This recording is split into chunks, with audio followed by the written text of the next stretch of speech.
Hoje, então, temos ainda a presença do Davi aqui com a gente. À noite ele estará também. Lá atrás temos uma mesa com os livros. O pastor Davi tem dedicado, quantos anos já? 36 anos no Brasil já, e ele escreve, e a paixão dele é família. Então você vai perceber isso hoje. Mas no final, passa lá, tem coisa muito boa. Posso dizer que tem livros que ninguém no Brasil escreveu até hoje, para avós, comentários bíblicos, tem muita coisa boa, dá uma passada lá. Todos os recursos dele, dos livros, vão para missões, para cuidado de missionários, então ele tem um ministério fantástico. Mas, além de ser um homem de Deus, o pastor Davi foi meu professor, nos conhecemos em 1997, na Palavra da Vida, foi meu professor de homilética, de pregação. Então, toda vez que eu prego bem, a culpa é dele, quando eu prego mal, a culpa é minha mesmo, tá bom? Então, mas eu agradeço a Deus pela vida do Davi. A Carol, esposa dele, hoje nós pegamos ela para trabalhar também. Ela está lá na capela dando uma oficina para as mulheres, já fez isso às 9. Então, é um casal fantástico, vai se apresentar mais um pouquinho, vai falar, né, um pouquinho do ministério, mas eu tenho certeza que você vai receber mais um presente vindo de Deus. Além dos telões que nós ganhamos, a palavra de Deus é o maior presente. E eu quero orar pelo Davi, agradecer e pedir que Deus o use mais uma vez. Senhor, nós somos muito gratos, Pai, pelo privilégio que temos de sermos Tua igreja. Somos gratos, Pai, por esses 64 anos aqui da IBB. E também somos gratos pela vida do pastor Davi Murk aqui com a gente. Obrigado pela instrumentalidade, obrigado pelo amor que ele tem por ti e pela família, que é o teu projeto maior, Pai. Nós pedimos agora que, em nome de Jesus, o Senhor o use para transmitir a tua palavra, para nos incentivar, para nos expor também, Pai, as coisas erradas que temos feito, para que possamos sair daqui com decisões, Pai, de mudança e glorificando o Teu nome por tudo que o Senhor tem feito por nós. Oramos assim no nome de Jesus. Amém. Deus abençoe. Muito obrigado. Boa noite, né? Bom dia. Já estou cansado. Chegamos, acho que quase 1 hora ontem à noite, depois dos trabalhos. Como tem sido uma honra para mim, não somente pelo fato de que a igreja faz 64 anos, mas eu também faço 64 anos. Eu gostei do que o pastor falou, né, que nós estamos na primavera da vida. Desde o momento em que recebemos o convite, acho que faz mais de um ano atrás, nós encaixamos na nossa agenda, porque terça-feira nós vamos para a África, onde vamos ministrar na Uganda e Nigéria, mais ou menos 30 vezes nas próximas 3 semanas. Mas eu queria estar aqui, porque eu tenho uma dívida para com a igreja. Falei para os casais ontem, essa igreja é sempre na vanguarda. No Brasil, onde nós andamos, temos ouvido as notícias. E 30 anos atrás, 1993, eu estava aqui no Brasil somente 6 anos, mas começando o ministério com casais da nossa igreja, a primeira igreja batista de Atibaia, São Paulo. Eu não achei uma igreja no Brasil naquela época que tinha um ministério voltado para casais, mas um ministério bíblico, relacional, intencional. E já naquela época, 30 anos atrás, no Ministério MIC, eu vim com outro líder da nossa igreja, passar um tempo aqui, bebendo da fonte, e nós praticamente copiamos o que vocês faziam na época, na nossa igreja, um ministério chamado Capiba, Casais da Primeira Igreja Batista de Atibaia, que começou com vocês. Então, para mim, é uma honra poder estar de volta e ministrar um pouco para os irmãos. Como já perceberam, não sou daqui, sou norte-americano, mas já compramos o nosso lote no cemitério local. Eu pretendo me tornar terra brasileira, salve, salve, em algum momento da vida, melhor, da morte, mas transplantados e no nosso país adotado.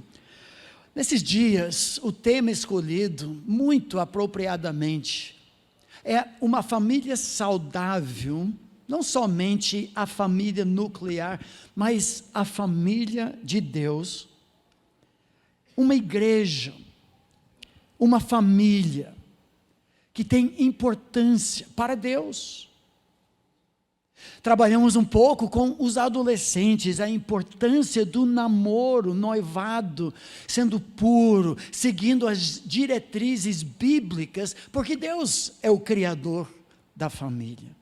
Trabalhamos um pouco sobre a importância que os filhos têm, e nós como pais, mentores, conselheiros, repassando o bastão da fé. O pai que ama a Deus de todo o coração, transmite a sua fé à próxima geração. Mas também vimos que o casamento em si, embora desvalorizado em nosso mundo por muitos, tem um valor profundo.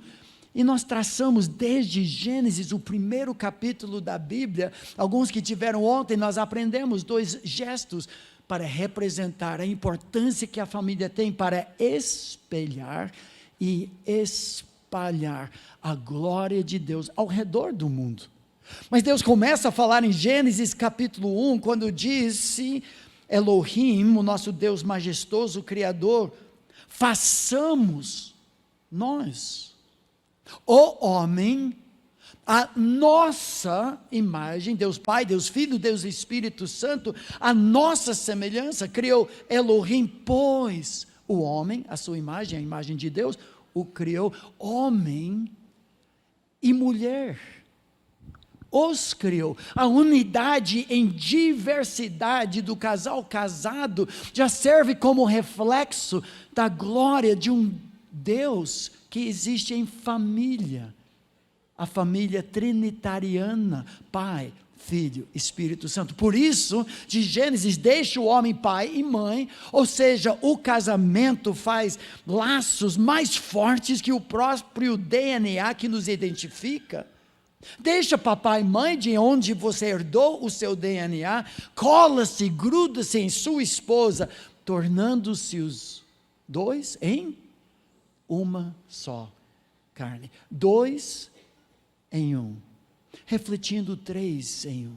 Deus começa em Gênesis 1, Gênesis 2, Gênesis 3, mas Ele não para de falar da família até chegarmos na grande conclusão da história. Apocalipse, que fala das bodas do Cordeiro, o noivo Jesus, casando-se com a noiva, igreja. Nós queremos nos aprofundar um pouco mais nesse tema, nesta manhã, considerando mais 3 razões, porque a família, sua família importa, não como fim em si. Nós não somos idólatras da família, nós não somos familiolatras, porque a família é uma ferramenta, a família foi feita por Deus para realidades maiores. E reconhecemos nas Escrituras que a igreja também é família de Deus. Muitos não têm uma família biológica, nuclear, todos são de uma família, mas nas Escrituras nós entendemos que hoje a igreja é a própria família de Deus. Eu brinquei esses dias que eu e a minha esposa, nós nos casamos 41 anos e agora exatos 2 meses atrás, no dia 24 de julho de 1982, a minha esposa está na outra sala, não pode me parabenizar porque eu lembrei até o dia que nós casamos. E o ano passado eu tive coragem de levar a minha esposa, que é muito friorenta, para Islândia, para celebrar nossos 40 anos de casados. Mas eu fui bondoso porque eu a levei para Islândia em pleno verão, como dá para ver. Chegou a 12 graus, temperatura máxima enquanto nós estivemos lá. Foi um tempo maravilhoso e nós celebramos mesmo. Islândia, curiosamente, é conhecido como a terra de fogo e de gelo. Islândia é vulcânica, a ilha toda, e é geotérmica, ou seja, o aquecimento é pelo calor da terra. Então, energia bem barata. porque aquece-se a casa através dessa energia geotérmica. Só que Islândia também, além de ser terra de fogo, é terra de gelo. Geleiras ocupam boa parte do centro de toda a ilha, e o frio pode chegar a qualquer momento, nevascas repentinas. Islândia também é conhecido como lugar de tremenda beleza, cristalina. Cachoeiras ocupam toda a periferia da ilha. Você anda de carro 800 quilômetros em volta, e a cada 5 minutos tem mais cachoeiras. Mudança de paisagem é a coisa mais bonita que eu já vi na minha vida. Mas Islândia também é terra de perigos. Nevascas que turistas despreparados encontram-se perdidos. Na Islândia tem ondas súbitas, que há advertências para turistas em todo lugar: não vire as costas para o mar, porque é traiçoeiro. Ondas tipo mini tsunamis do nada podem surgir do mar e arrastar o turista descuidado até sua morte. E todo ano acontece isso. Quando eu pensei nessas características, terra de fogo, terra de gelo, beleza, mas também perigo, me fez pensar da família. A família é assim também. É lugar de calor, é lugar de carinho, momentos altos, mas também do frio. Toda família, todo casamento passa por momentos assim, menos uma família. Uma vez nós estivemos num encontro de casais, muitos casais, e eu encontrei um casal perfeito. Eu tive que tirar uma foto deles.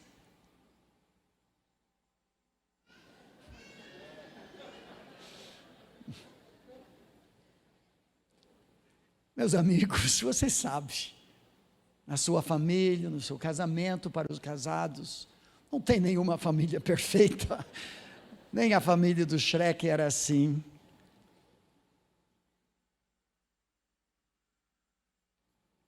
Esse sonho de ter uma família perfeita morre normalmente na lua de mel. Eu gosto do livro do autor Dave Harvey, cujo título é Quando Pecadores Dizem Sim. Eu e minha esposa somos como porcos espinho. Não esfria tanto em Atibaia como aqui, mas temos noites que chega até 0 graus.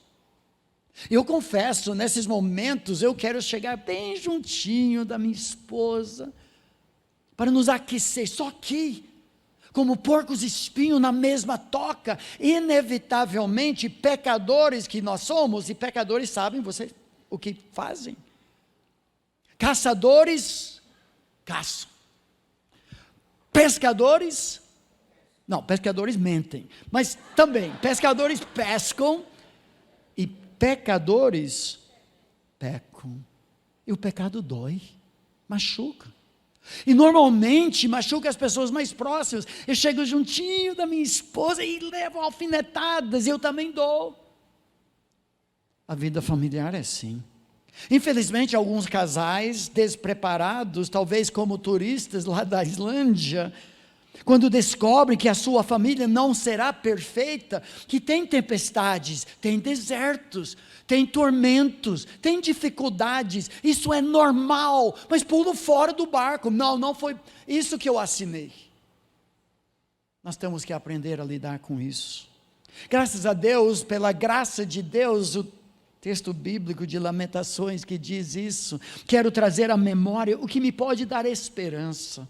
Eu imagino você como eu também, especialmente nesta área de vida familiar. O que pode nos dar esperança? As misericórdias do Senhor. Aquela palavra Hesed, eu vi algumas pessoas usando camisa com o nome, a palavra Hesed, é a palavra hebraica que trata do amor fiel, que nós cantamos hoje. Do Salmo 23, que diz: a bondade e a misericórdia do Senhor nos persegue, essa ideia da palavra. Não é só me seguirão, a ideia da palavra é mais forte, a ideia é que Deus não nos deixa em paz, as ondas da sua graça, bondade e misericórdia nos inundam o tempo todo, nós não temos como escapar, nem queríamos, nós precisamos disso, suas misericórdias não têm fim, graças a Deus renovam-se cada manhã, grande é a sua fidelidade. Nós precisamos do Senhor, da sua misericórdia em nossas vidas, para termos famílias que seguem justamente o propósito de Deus. E nós estamos respondendo essa pergunta: será que vale a pena lutar? Será que eu devo me esforçar mais? Eu estou alfinetado demais pelo porco-espinho ao meu lado. E a resposta das Escrituras é sim. Não pela sua felicidade, porque todos nós vamos passar por momentos de tristeza, dificuldade em nossos lares, mas pela graça de Deus, para a glória de Deus, vale a pena resistir. Ontem nós trabalhamos uma razão, que nós já mencionamos, de espelhar e espalhar a glória de Deus, mas eu queria que você abrisse sua Bíblia, se é que tem aqui, ou no dispositivo, celular, Efésios capítulo 5 e 6, onde nós vamos acampar e garimpar hoje pela manhã.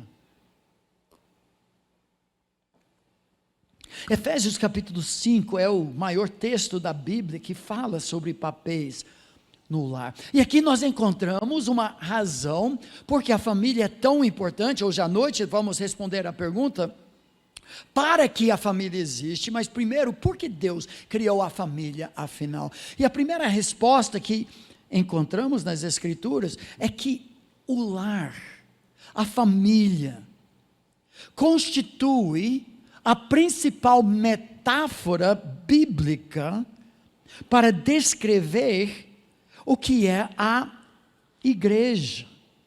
A igreja que é a família de Deus. Efésios capítulo 5 trata dessa questão. Eu quero trabalhar junto com os irmãos. Exatamente isso. Efésios capítulo 5, versículo 22, começa a tratar de papéis dentro do lar e diz assim: as mulheres sejam submissas a seus próprios maridos como ao Senhor. Notem o reflexo dessa metáfora, desse cartão de visita, em que o nosso relacionamento reflete realidades maiores, porque o marido é o cabeça da mulher, como também Cristo é o cabeça da igreja.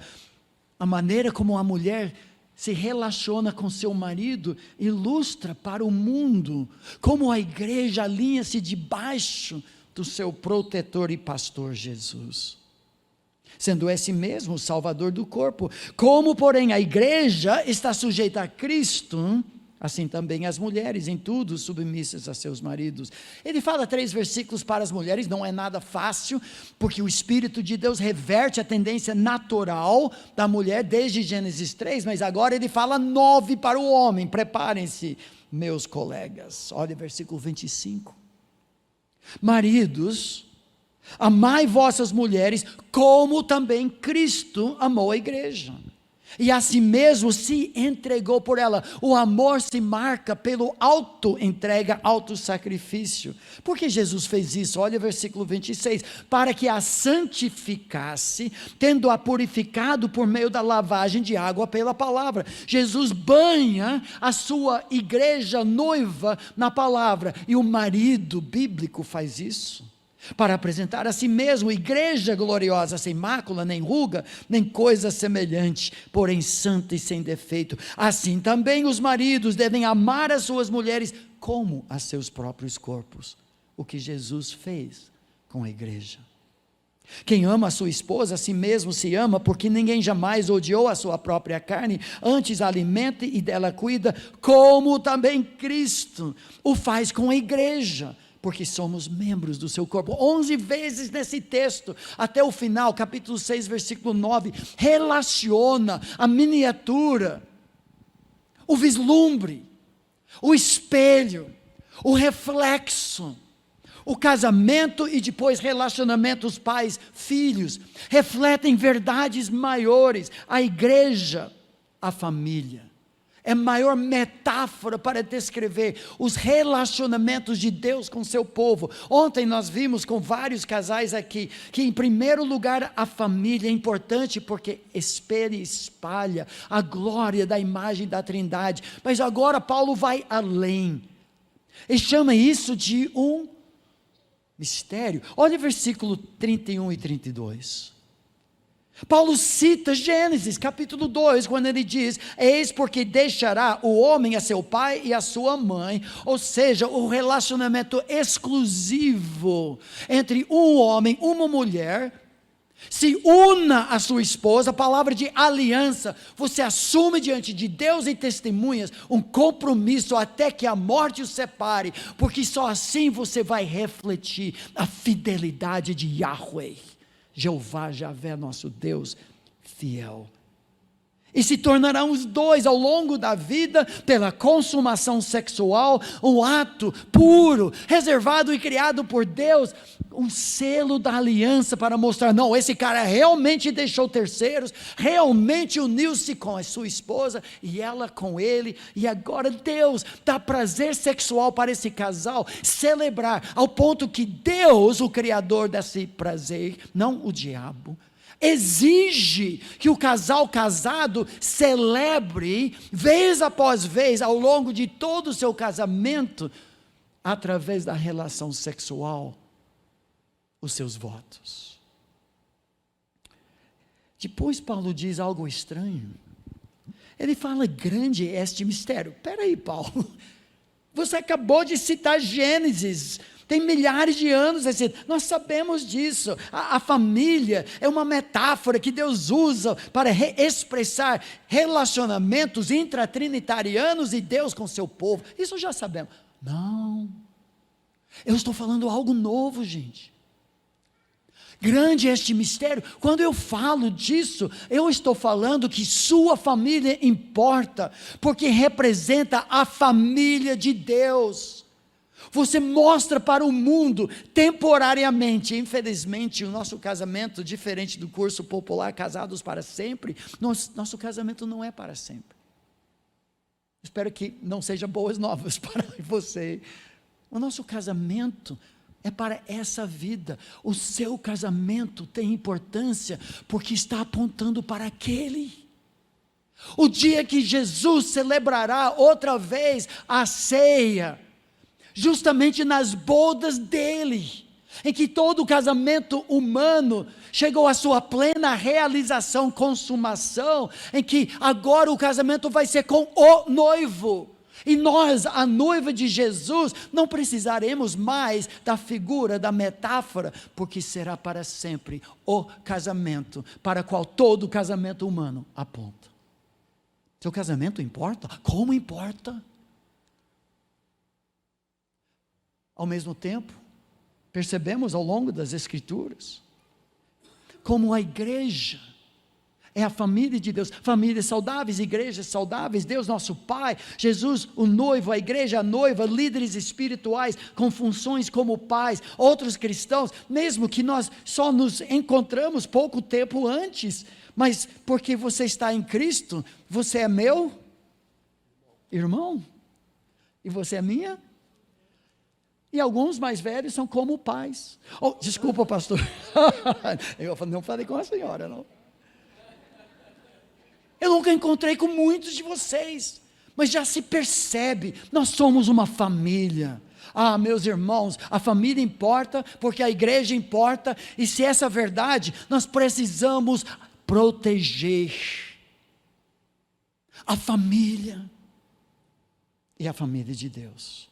Tudo que ameaça a unidade do casal é uma aberração, é Satanás cuspindo no espelho de Deus, no rosto do casal. Pais soberanos, sogros, opressores, que se infiltram no relacionamento dos seus filhos, dizendo coisas equivocadas à luz da palavra de Deus. Meu filho é meu sangue, a esposa dele não é seu sangue, o casamento pode acabar, mas nunca vai acabar a paternidade. Equivocado. Deixa o homem, pai e mãe. Se fosse possível, rasgue o seu DNA do papai e da mamãe, mas não rasgue o seu relacionamento conjugal, porque aponta para as bodas do Cordeiro. Quando invertemos os papéis que em Cristo podem ser realinhados, o machismo opressor, o feminismo supostamente libertador, que basicamente só libertou os homens para jogar videogame e a vida boa.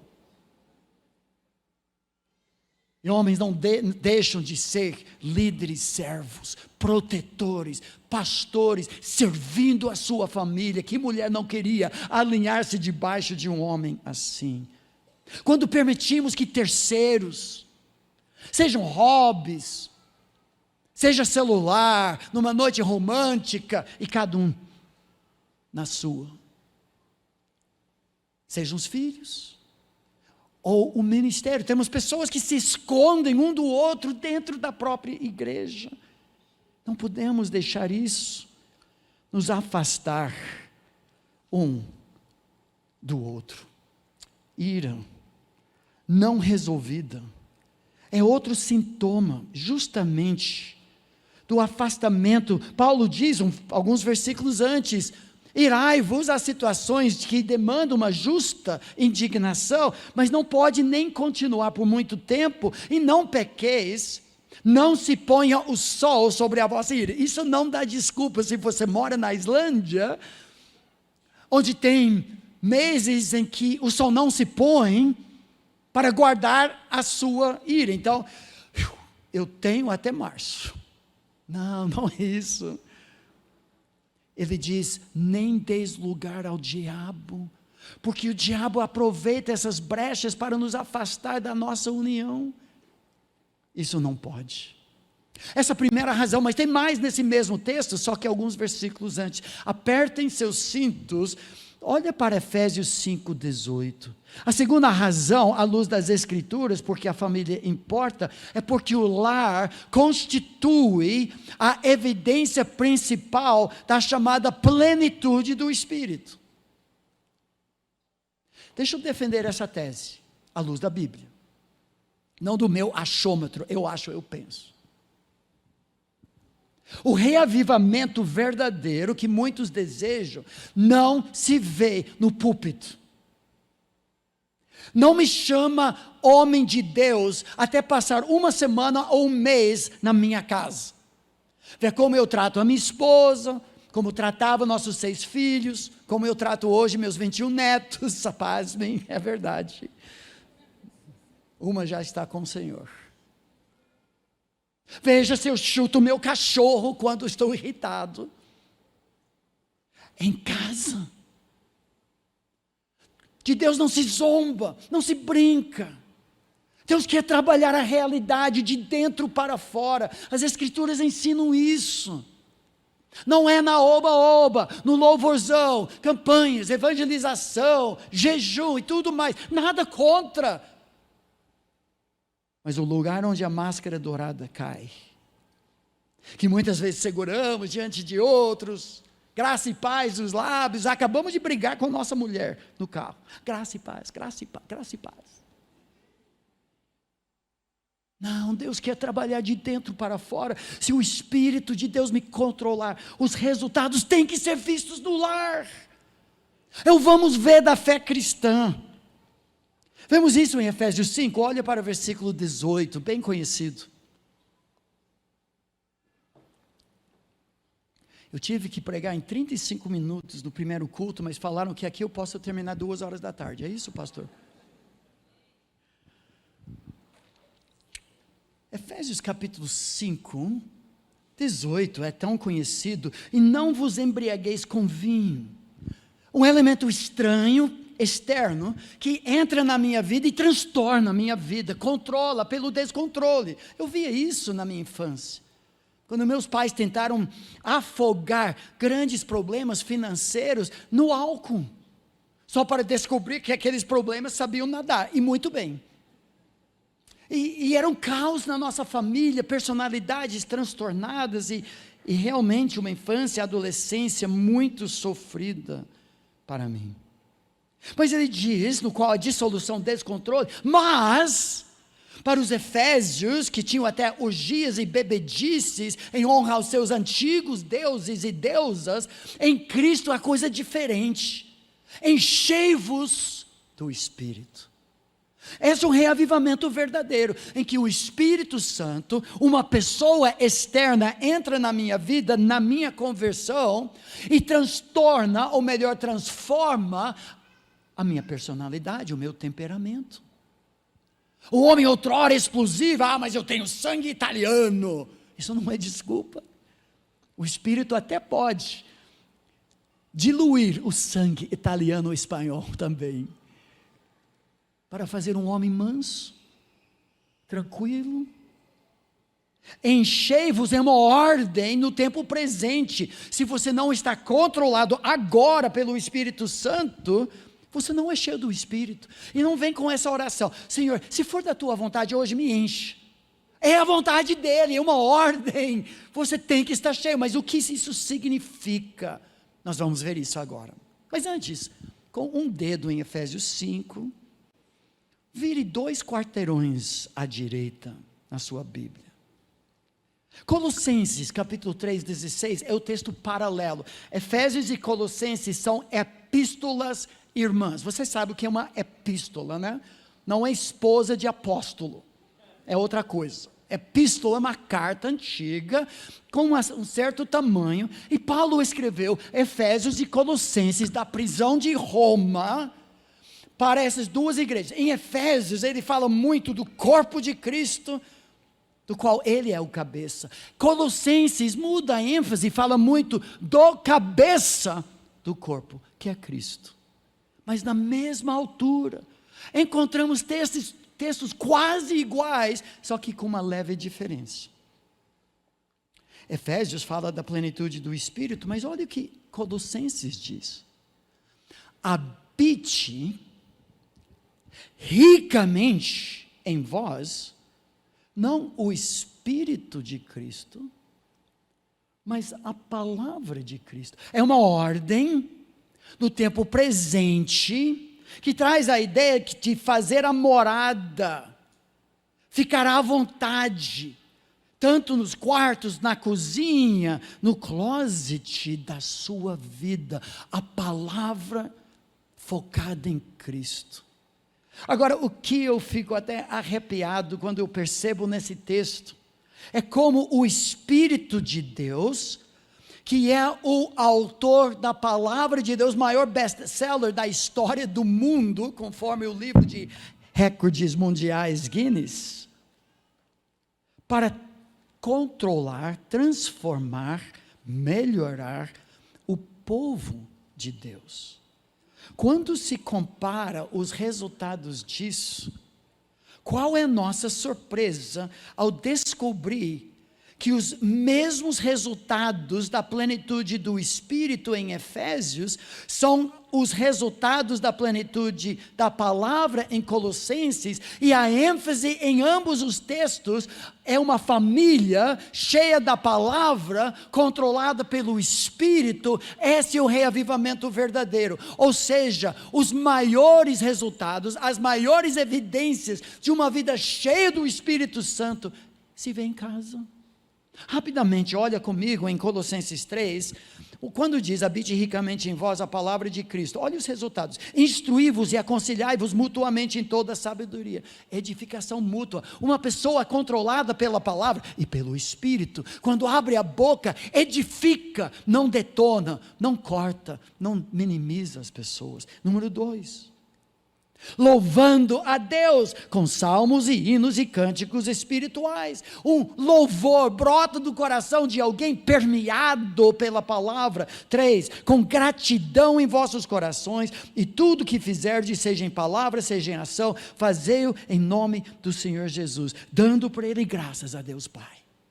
Gratidão. Mostre-me uma pessoa ingrata, murmuradora, resmungadora, eu te mostro uma pessoa não controlada pelo Espírito. Agora voltem para Efésios 5. 2 quarteirões à esquerda. Olha o que nós encontramos. Em Colossenses, depois ele vai falar sobre a família. A família cheia da palavra e cheia do Espírito. Em Efésios a mesma coisa, olha para o versículo 19. Enchei-vos do Espírito, falando entre vós, uns aos outros, a ideia, edificação mútua. Com salmos, entoando e louvando de coração ao Senhor, com hinos e cânticos espirituais, a adoração. Dando sempre graças por tudo a nosso Deus e Pai, em nome de nosso Senhor Jesus Cristo. Gratidão. Sujeitando-vos uns aos outros no temor de Cristo. Submissão mútua é marca de grife do cristão. Submissão, o que faltava a Adão e Eva, instigados por Satanás, o campeão da rebeldia do universo. E ele semeia isso entre nós, desalinhando o relacionamento marido e esposa, pai e filho e tudo mais. Mas quando Paulo trata desse assunto, desencadeia-se uma avalanche, um efeito dominó, e ele fala, a maior evidência, vão ser mulheres que são maiores fãs do seu marido, vai ser maridos que, diferente de Adão, que apontou o dedo no nariz de Eva e a condenou a uma morte fulminante, esses homens vão ser protetores da sua esposa, vão ser pastores do seu lar, como Jesus a igreja. Filhos, não vão ser que nem Caim, que matou seu próprio irmão, mas vão ser obedientes, respeitosos. Pais, vão investir, não provocar seus filhos a ira, mas criar os filhos no temor do Senhor. O lar é maior evidência da plenitude do Espírito pela palavra. O Espírito de Deus usa a palavra de Deus para refazer homens e mulheres à imagem de Deus. Homens, outra vez, líderes, servos, pastores, protetores, se sacrificando a bem da família. Homens de verdade. Mulheres auxiliadoras idôneas, complementando seus maridos, como encorajadoras, que os respeitam e são seus maiores fãs. Só por Jesus. Graças a Deus o Evangelho faz isso em nós, muda tudo. Vamos continuar no mesmo texto, falar de mais uma última razão, porque a família importa.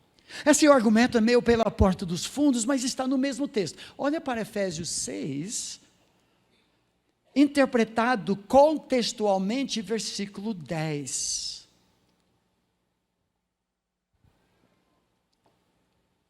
Não é somente o fato de que a família é a maior, principal metáfora para descrever Jesus e a igreja.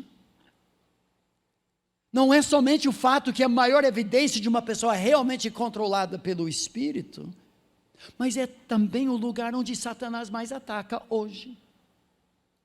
Cansamos de ver notícias, leis, legislações antifamília, politicamente correto e tudo mais. Mas olha o que Deus diz. Logo depois de falar no maior texto da Bíblia sobre a família, nós temos o maior texto da Bíblia que fala de batalha espiritual. Efésios 6, versículo 10 diz isso. Quanto ao mais, sede fortalecidos, Efésios, no Senhor, na força do seu poder. Revesti-vos de toda a armadura de Deus, para poderdes ficar firmes contra as ciladas do diabo, porque a nossa luta não é contra o sangue e a carne. No contexto, qual é o sangue e a carne que Paulo acabou de tratar? É a esposa e seu marido. É o marido e sua esposa. Os filhos e seus pais, e os pais e seus filhos. Ele está dizendo, gente, o seu inimigo não é aquele outro porco-espinho na mesma toca. Por trás disso é o inimigo das nossas almas. Tem potestades, ele diz no versículo 12, e se encontra principados e potestades, dominadores deste mundo tenebroso, contra forças espirituais do mal nas regiões celestiais. Essa história é uma longa história, começou no jardim. Mal havia Deus terminado para o casal a sua lua de mel, e o inimigo começa a atacar, tentar quebrar, desfigurar o espelho de Deus no rosto do casal. o lugar onde Satanás mais investe hoje. Assim como estratégia de guerra na Ucrânia, a Rússia ataca infraestrutura para acabar com a luz, com a energia. A Ucrânia ataca pontes na Crimeia, justamente porque são estratégicas. Satanás está fazendo isso. Olha esse texto bíblico.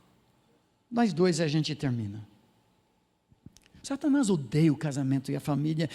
Nos últimos tempos, sabendo que pouco tempo lhe resta, Paulo diz isso: ora, o Espírito afirma expressamente que nos últimos tempos, alguns apostatarão da fé, por obedecerem a espíritos enganadores, ensinos de demônios. Isso é curioso. O que será que demônios ensinam?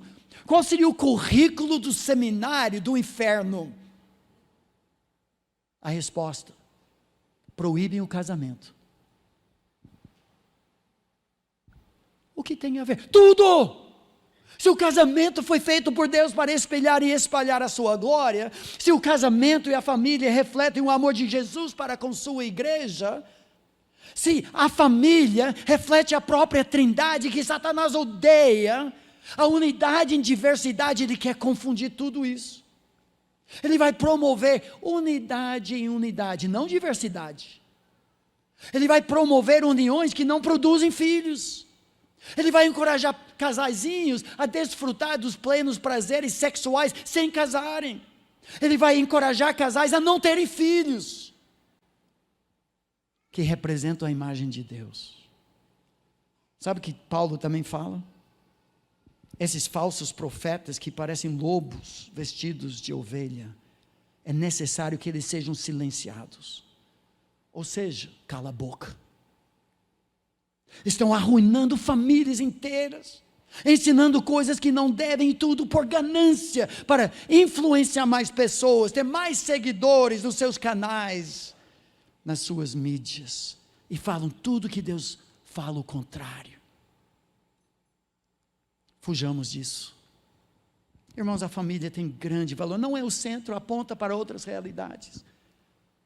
Fortalece a igreja, sim, mas a igreja é a família de Deus. Nós cuidamos daqueles que não têm suas próprias famílias.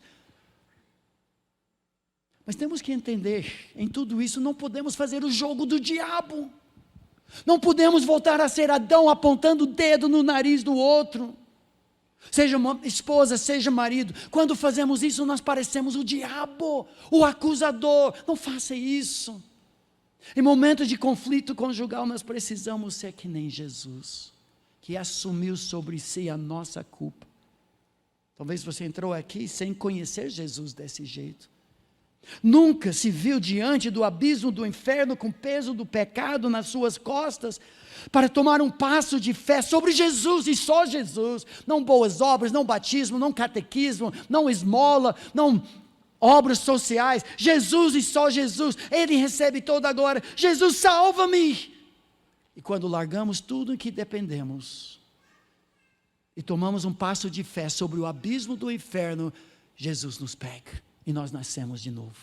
E sua família pode ser diferente. Não é jogo do diabo. Jesus assumiu sobre si o nosso pecado. Meus amigos, essa terra da família é santa.